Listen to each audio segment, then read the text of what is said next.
Welcome everyone to my talk. It's a little bit of a niche subject, but I want to spread a little bit of learnings that we had in Airflow and running CI/CD and what it gives us and what it can give also others in their own projects, in their own deployments, in their own even Airflow installations.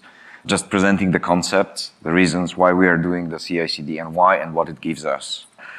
Because it's not at all obvious for people who are not seeing the benefits of it. First introduction, Jarek. I'm the PMC member, committer of Apache Airflow, independent open source contributor and advisor, and that's the best job ever I had because I don't have any boss, but it's the worst one because I am my own boss, which this is the worst boss you can have. I'm also a member of the Apache Software Foundation and security committee member, as you saw the keynote of mine. And here are some links that you can follow. And I will tell about Airflow and Orchestra and orchestration. Orchestra, that's a bit related, you will see why. What happens behind the scenes of Airflow being released, why we can release Airflow pretty confidently when we do so. I'll tell about a few, or quite a few unsung heroes who make it work and for Airflow staying in tune. And I would like to share some learnings for other projects that would like to approach and improve their development pipelines to tell how we are approaching that. That's a little bit of philosophy of like why and how we are doing it in Airflow.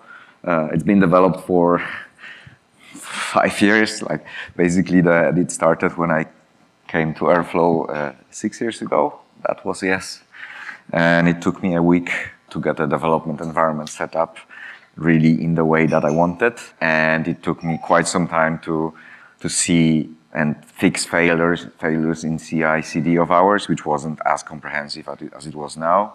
And over the years, we added a number of improvements that allow us to test a lot more and to deliver or release Airflow with like great confidence. So this is a metaphor I'm using quite often on a different presentation, that Airflow is a kind of orchestra. Yeah, so like Airflow is in the middle, is like a conductor in the orchestra and tells others what to do. Of course, not always, and there is lots of debate. Should Airflow do the processing as well, or shouldn't? So should the conductor sing as well or not? Funny story, because I'm a choirist. I sing for 30 years in a choir. I sang in a choir, and we did have a great conductor who sang beautifully, and we did perform a little bit of music with her singing. And that was great. So like Airflow is a conductor, normally does nothing, just tells others what to do and when, but also sometimes it does something, which is very nice metaphor. Yeah, so this is basically, if you know what conductor does, Airflow does. This just waves, tells others what to do until the music stops. And at the end it says, yes, I've done that. Yes, I'm the responsible. However, there is like, even if Airflow doesn't do anything normally as a conductor, like almost, there is a lot of complexity involved. There is like Airflow core, which is like UI scheduler, worker, triggers, number of different components. We have more than 90 providers, actually more than 90 right now, with 790 plus dependencies altogether. We have container images that we are producing so that people can use them in the Helm chart that we also produce.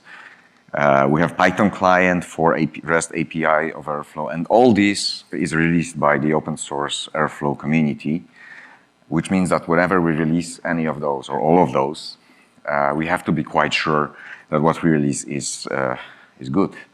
It doesn't always work, but we can do a lot of work to make it better and improve it, and our CI/CD is precisely doing that. So why Orchestra? If you look at just the metaphor, a little bit of orchestra. So what you see is Airflow being released. So that metaphor goes not only from Airflow running, but when we release Airflow. So what you see is Airflow being released, and it works, and you can install it as it runs. And normally when you come and see and watch the orchestra, you can see this. You can see people playing, you can see the lights, you can see the stage, you can see the conductor, all that very nicely plays in tune when you look to the music. But what you don't see when you go to the concert, and what is super important, you don't see that guy, that person who sits behind and makes sure that all the instruments are playing in tune, that they are all well tuned, and that they are actually working together. Not only instruments, but also lights, also stage, everything like setting up the stage. This is all happening in the background, and I see that, and people who are maintaining all our CI/CD as those people, and those things that they are doing, just making sure that when you get the airflow, when you get the providers, when you get them released, they are good. But then you run things are running in behind, and our CI/CD and development environment is precisely targeted for that, to be behind the scenes so you don't see it, but that the result that you get is really good. So just a short overview of what happens in our CI/CD, because that's something that is pretty complex. We have static checks, which check if our code follows the standards that we set. We have documentation build. We have testing of units of code. We have testing of integrations of other components like Redis and a number of others. We test upgrades, so we automatically test if our database can be upgraded and downgraded from previous version. We have system tests, which there were separate talk about system tests, which are run even externally from Airflow. We have some end-to-end tests with like Kubernetes, for example. We run Airflow, deploy it with Helm chart. We run it on Kubernetes and we test if it works. This is all happening in our CI/CD. Not many people realize that this is happening. We build all the artifacts. We check if the packages and images and charts, whether they can be built and whether they work. And we actually, even like when we build images, we test those images. We see if they are working as expected.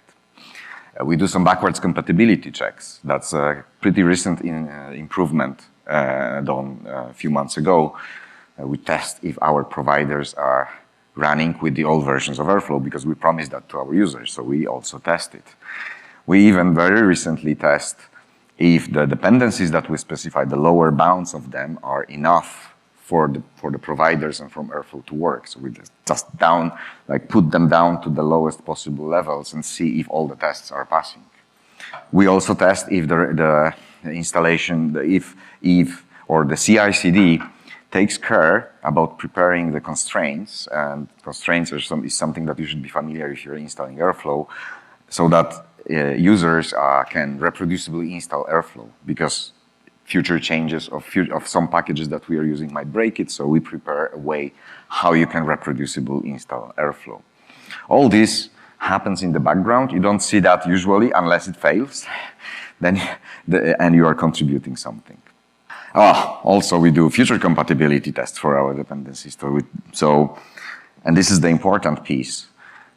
So Airflow has a special approach for dependencies. We just usually leave it open we don't bound them at the top. So we take whatever new version someone releases, because we want to apply the latest security fixes, for example, when someone releases it, and we want our users to be able to install those security releases. So our CI in so-called canary builds is testing if the new version of dependencies released by someone breaks our CI or breaks our tests, and that we can show an example of that. I'll show you an example of that from a few days ago. This is our CI, kind of all the kind of things that I mentioned, but if you can see, this is very, very little part of it, because those small things at the right, it just unfolds the things. So this is what it looks like when you unfold all of them. And when you look here, this is the scroll bar. That's the end of the scroll bar. So about 1/4 of the actual list of checks that we are running is visible here. All the rest is way, way, way down. This is the kind of graph, DAG. This is a nice DAG of our CI/CD, which is pretty complex. As you see, you can't even see what it is without zooming in.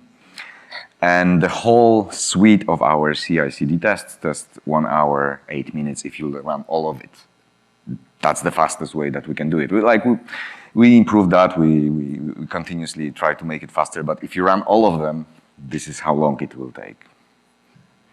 So this is what you get in order to make Airflow really stable, and like this is thanks to that.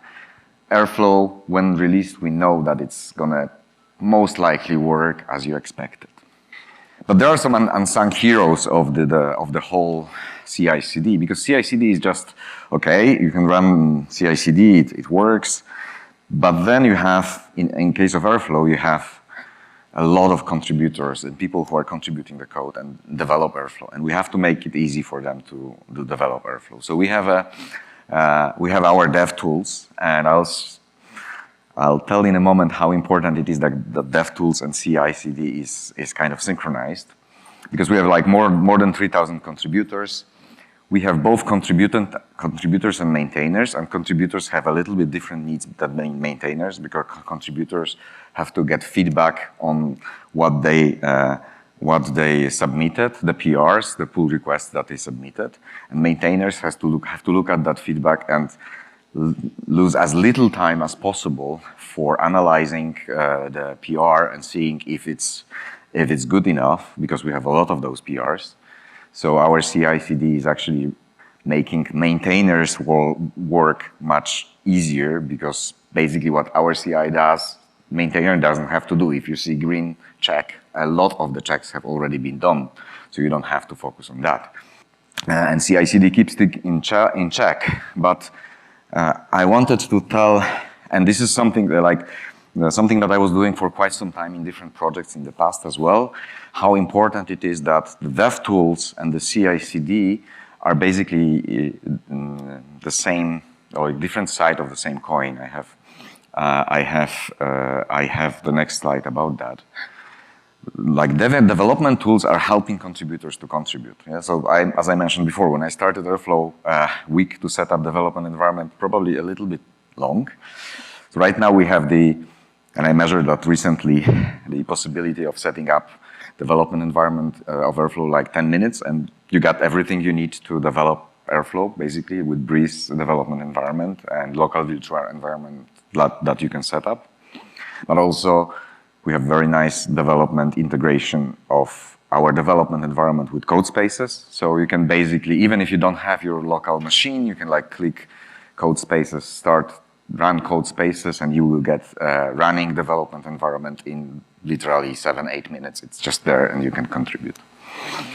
But also it helps maintainer to release. So we have our dev tools are not only helping developers and contributors, but also helping contributors to release. We have a number of release comments, and I see Amok here who contributed a lot to those, which makes our release process, so not only like seeing, okay, we are now ready to do the release, but also we are ready to, like, our release process will take as little as possible. Just click a button and release is there. So DevTools versus CI. So as I mentioned, like DevTools, for me, and it's always been like that, and lots of people that do not understand that the DevTools or understand it differently. The DevTools and CI are two sides of the same coin, because while CI/CD runs all the checks, what happens when it fails? I mean, how you can, as a contributor, see if your fix has fixed it. You can submit another PR and wait and see if it gets green, but you want to reproduce all the tests that failed locally as well. This is because then you can iterate on it much more quickly. One thing that development tools do is also like that. That's why let's say, in our case, CI/CD and what runs there, with like Breeze commands, which I tell about Breeze in a moment, are exactly the same as what you can run locally on your machine and iterate on that. Because as a developer, as a contributor, you want to be able to reproduce what happened in the CI/CD and be able to run tests locally. And what is very important part of it, and this is like the thinking about development environment, especially in such a complex project when we have 3,000 contributors, you need to avoid a works for me syndrome, which means that test fails on CI/CD, but somebody runs the same tests locally and it works. Yeah, it works for me. It doesn't work on CI/CD. Like, what's the problem? Like, where is the difference? So one of the goals of our development environment and CI being the same is to make sure that you can absolutely reproduce your environment as well locally when running your tests. So our CI/CD, so we have 790, more than 700 dependencies. And this also means that whenever you test changes to like providers, which have some dependencies, and other providers some other dependencies, our development environment also provides the common execution platform that is the same for everyone, so avoiding the works for me syndrome. And you avoid all the problems when some of the dependencies cannot be installed on your machine, like you run Mac OS or you run specific distribution of Linux. And we want to be able to reproduce very easily the whole environment with all the dependencies there. And we want to be able to run all the tests possible in there. So right now, our development environment, this is the philosophy or the approach that we are taking. This is something that I always suggest to any other projects that want to that will get into this level of complexity and want to get the kind of certainty and quality. We test everything. So Airflow, providers, container, image, chart, client, release process, we test everything in the CI/CD, but also all that one-to-one can be reproduced locally. Like you can run the same commands that are run in CI/CD and get them exactly one-to-one reproducible locally, including the release process, which means that every time when you make a PR and run a main build, we test if the release process still works. So we don't check it when we release and then it fails and we don't know, we have to fix it, but we test it every time. Pre-commits is a fantastic first thing that we do in our CI/CD. They also known as static checks. So we are leveraging Git pre-commit hooks, which means that you can plug it in very easily into your development process. You can run all the pre-commits when you commit your change. And this makes it as quickly as possible. So as quickly as possible, you get the feedback if things work or not. And the pre-commit tool that we are using is a fantastic way of doing that because it runs things in parallel. It runs run the checks only on the changes that you submitted, and it makes it very, very efficient. It can be installed with pre-commit install. And we very extensively utilize it. We have more than 130 pre-commits already. So we are like classic static checks, like RAF, for example, and other ways of checking. The pre-commits are used to maintain single source of truth, because sometimes you have the same information stored in different formats in different places in repository. So we make sure that this happens automatically during pre-commits without having to copy-paste that and remembering about that. We can generate documentation and licenses. Generating licenses is the single biggest win of pre-commits ever for me because I don't have to remember anymore about adding licenses. I forgot about doing that years ago because it happens behind the scenes automatically. And we need to do that because of Apache Software Foundation rules. We are updating versions automatically so that we just do it once and then run the update, and everywhere where needed it is updated. We are also, our pre-commits prevent common mistakes that people do. So over time, when we see some mistake that happens, the first thing we do, we fix it, and then the next thing, or even in the same PR, this is the automated check to prevent it. And that's why we grew to this 130 pre-commits. So we automate a lot of stuff. So those are our pre-commits. I tried to fit it in one page, but I couldn't, so I had to put it sideways. But this is the thing that happens when you have all the pre-commits failing. It's all green. Some of them are skipped for good reasons, but this is how it looks like. So the pre-commits is the first line of defense that we have, or first set of checks, and it has this really nice feature of being able to run it locally very easily because it's you just pre-commit install, and every time you commit, it will run, and this is fantastic because it's super fast. Then the next way or next part of what we have is local venv, and venv is of course the standard way of developing Python if you develop Python, and it has some pros and cons. So pros is that setting up and creating your local virtual env is standardized. I mean, in our case, it was a little bit complex because we have very, very, very complex setup pi, and it was like the way how we set it up was really non-standard. But as of early 2024, we are following all the latest PEPs from the Python packaging. So we are using a number of those, like PEP 616 or whatever. There are different numbers, which means that we can use various tooling, and we can very easily connect to the IDE because it recognizes all the dependencies, and you can install it very easily. You can easily to run and debug tests, but and then the way how it works right now with Python is like, thanks to the way how we set up the build environment for Airflow. And the standard way how you do it in Python right now is that you have build backend and build frontend. Build backend is selected by us, by maintainers, and it says, okay, if you build that package, you use this particular backend. In our case, it is Hatchlink.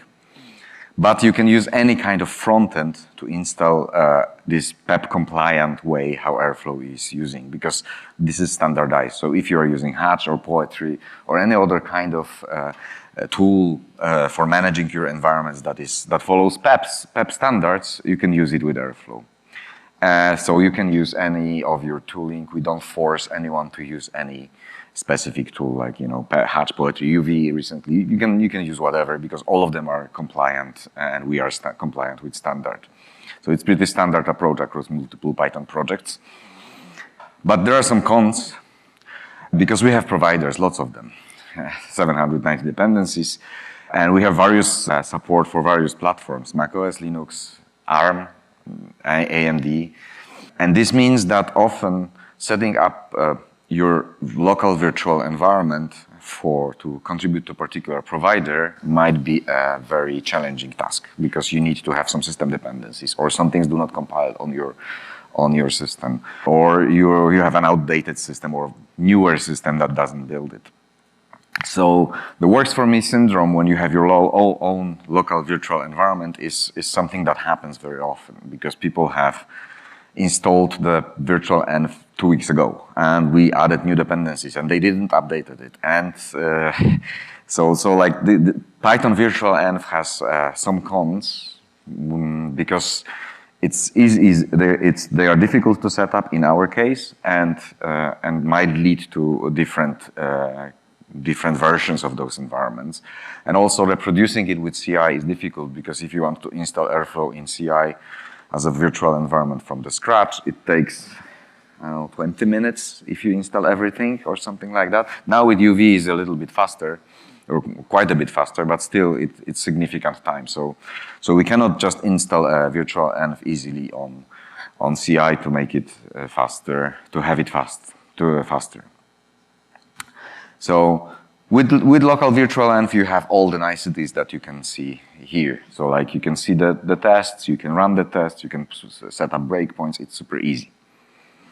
But also, so that's the second line of, or second thing, like static checks is like one thing of one part of our development environment. Then we have a local virtual env. Then we have Breeze, and this is a pretty special thing for Airflow because of the complexity, because of the number of providers we have. And Breeze is a Python package, which is locally installed, that has a number of commands and number of switches and ways how you can, and different kind of things that you can do with it. Like you can set up the environment, you can run Airflow, you can run static checks, you can run documentation build. All the things can be done from within Breeze in an absolutely reproducible build, same for everyone, which means that the works for me syndrome is gone, because Breeze is using, it's basically a Docker Compose wrapper, a Python code that wraps around certain Docker Compose commands, which use the image, which is the same for everyone, and it even updates itself automatically when needed. So it avoids works for me syndrome. We have this CI container image with all 700x dependencies we have. The test environment is super easy to reproduce, because you just run Breeze command, and then you are in the environment that you run. And it's always the same for everyone. And and the most important, it is exactly the same on CI and a local development environment. So when it fails in CI, it's very, very rarely that you cannot reproduce it locally because that goes even to the point that every single build on our CI has a unique hash commit of the build, and you can pull and download the version of the image that was used for testing for this particular commit locally and run it, which is like 100% reproducible, unless there are some other environmental cases which are very, very rare. It happens from time to time. So Breeze also automates release manager's job, so that we test it on CI that it works, and then it's pretty sure that like once release manager prepares the new release, it will work because we already tested it. Amok was helping a lot with that recently to improve that part. It has some base security checks. So right now, and this is part of the work. So I explained that at the security keynote. We are preparing SBOMs, which is the inventory of our dependencies, but we are also now automating the selection of the dependencies we want to talk to and the actions that we can, the security actions that we can make with them. And this is all done using Breeze as well, because it's a kind of natural tool for us to add very easy commands to automatically generate information. But the best thing ever, which one of our contributors added at some point of time, so it wasn't even me, is the way how you can literally run one command: Breeze start Airflow, load example DAGs, load default connections. These are options, and what it does, it will run Airflow automatically inside the container. It will run scheduler, web server, triggerer, and you can add several other commands like use celery executor, etc. And it will automatically run the whole working Airflow deployment locally in this container, which is like in 5 minutes you can run, or 5 minutes, like maybe depends. Like first time it takes a little bit of time to pull the image, but when you run it, you have exactly what you have locally in your checked out code running as an Airflow deployment, and you can test it. And this is like super, super helpful for many, many things, including like our testing of released code, or of released Airflow. We can very easily like spin it off with one command, and we can test Airflow and see if everything works there. And this is like single biggest feature of Breeze that is I'm using every day, and like I've heard lots of people are saying that this is a like lifesaver, because you don't have to set it up, all the complex setup for it, and that's when you are contributing to Airflow. This is really great tool. So yeah, you can see this running like this, like terminal split into different applications, but what you see, you can directly connect to it and run Airflow and see that it works. It's also very useful because it automatically maps your local sources to inside the container, because this all runs in container. And this means that you can develop it locally, just restart the application, and it will take the latest version of the code, so you can iterate and develop on it. So improving iteration speed is really great thing to do. So you might say it just works. Yeah, so like we have it done. I'm gone, no, not really. We have as you see, Airflow is very active. I've shown that, like 100 merge pull requests during a week. Quite a lot. 60 authors, 76 commits. So I would say it would be done, like all this would be done if we had no changes to Airflow, but we have continuous changes to Airflow. We have 3,000 contributors, 11,000 users. Change is normal. We have new releases, new features, lots of other stuff. So the good properties of CI/CD dev tooling is that we have as little flakes as possible. So the thing is, like when we have new things added and new tests added, we have lots of potentially failing tests that are appearing suddenly, like flakes, and we have to avoid that. The CI/CD has to give very fast feedback, so it has to return quickly to see if tests are working, have to be 100% reproducible, a little build time used as possible, and it has to give you some warnings when something happens that is unexpected, and when one of those changes that were coming are actually breaking something. And then what's changing? So with all these changes and how active Airflow is, there are lots of things that are happening which are also outside of our control. For example, new version of dependencies that are breaking things because somebody released new version which is not compatible with the previous one. We have some refactoring of the code. We have growing number of tests that are just taking more time and space and breaking our machines of testing. We have flaky tests that are appearing. We have new types of tests and new rules. We are adding new security hardening things like reproducible builds. So like this whole system is alive. It's evolving. So it needs constant attention. So this is a favorite picture, our favorite animation we show from time to time. Whenever we fix something, the next day it basically breaks. And this is the classic thing what happens in Airflow, which means that you have to have constant attention. And this guy who is fine-tuning the piano, as you show, have to continuously fine-tune that. So a few days ago in a galaxy not far away, which means here, what happens? Suddenly our test became red. Yeah, so that's an example of what happens. So like all our tests started to failing. We have something called canary build, which means that it on 4 times a day it runs a full set of tests on main and see if everything is running. So this is what happened. Suddenly they started to fail without just like that. And okay, we have some example file transfer local to S3. So this is an S3 test.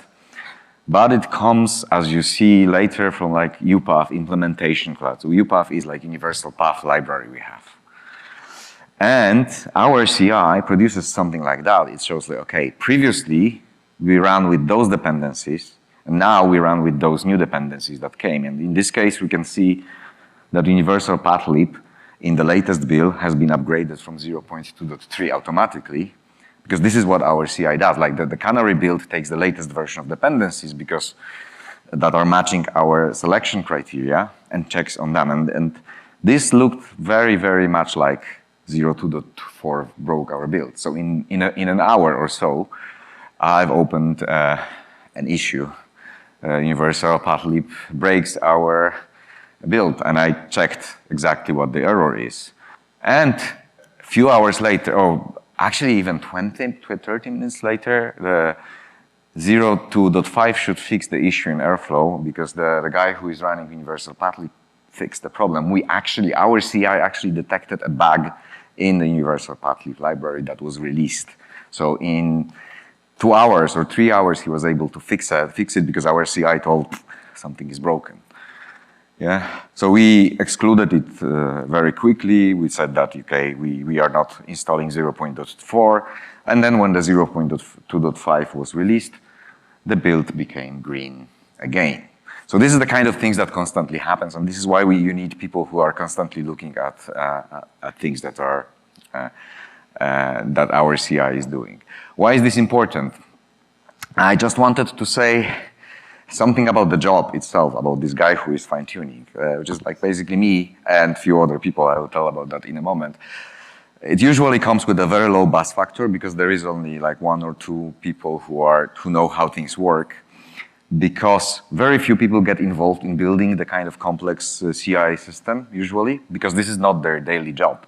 There's a good reason for that, because for them it just should work, because they are committing the code and they want it to work. If the whole CI breaks for some reason which is independent from whatever they do, they just come and say, it just doesn't work. I have a red failing build. So, and they will very rarely go back and fix it and find out what's the reason, even if we wrote it all or in Python, because this is unfamiliar tooling. They take things for granted. If it works for them for quite some time, suddenly it doesn't work. They don't really want to spend any extra time.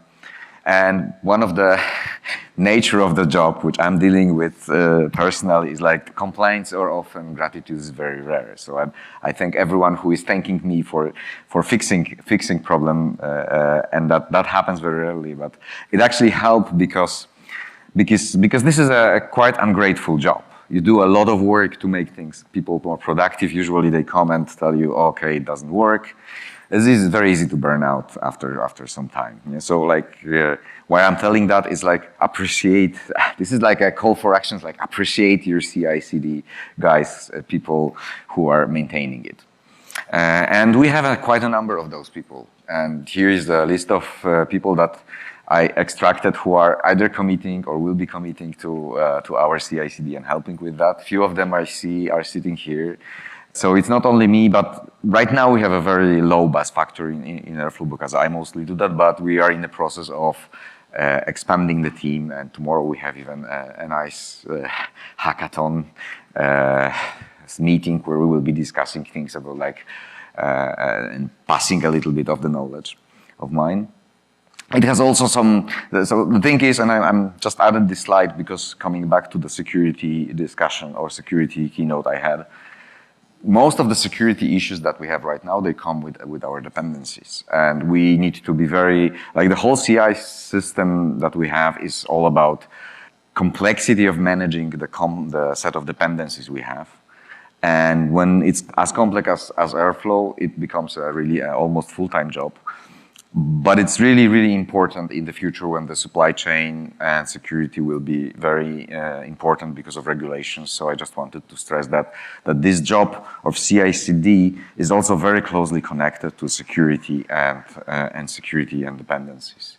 And learning for other projects. So I just wanted to summarize the things that I think are very important if you run your own system which is complex and you would like to get good quality. CI and dev tooling are two sides of the same coin. You should make sure that what you do on CI you can also do locally.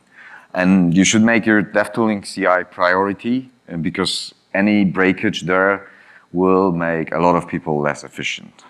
Simply, it's like the impact of what you are doing when things break is quite big. So for example, in our case, there is a special, the failing main build that you saw, the failing canary build that was caused by dependency. The interesting thing in setup is that it will not break 90% of other PRs. So PRs will continue working as they did because they will use the old version of dependencies which are frozen, which means that any release like that will only break a main and a few other PRs that are changing dependencies, but all the others people can just contribute as usual. So you have to design the system in the way that even if something breaks, it doesn't break everyone's PR.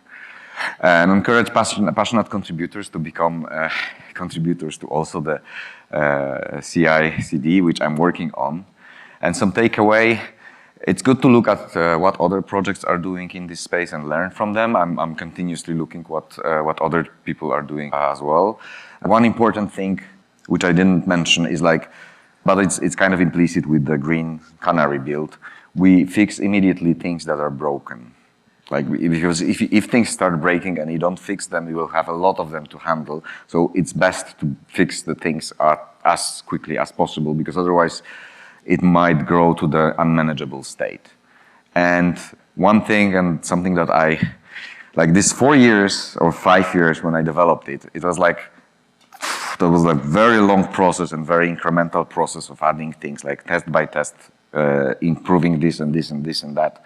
And the idea is that every time we make a change in the CI system, we just try to make it a little bit better, a little bit better, a little bit better.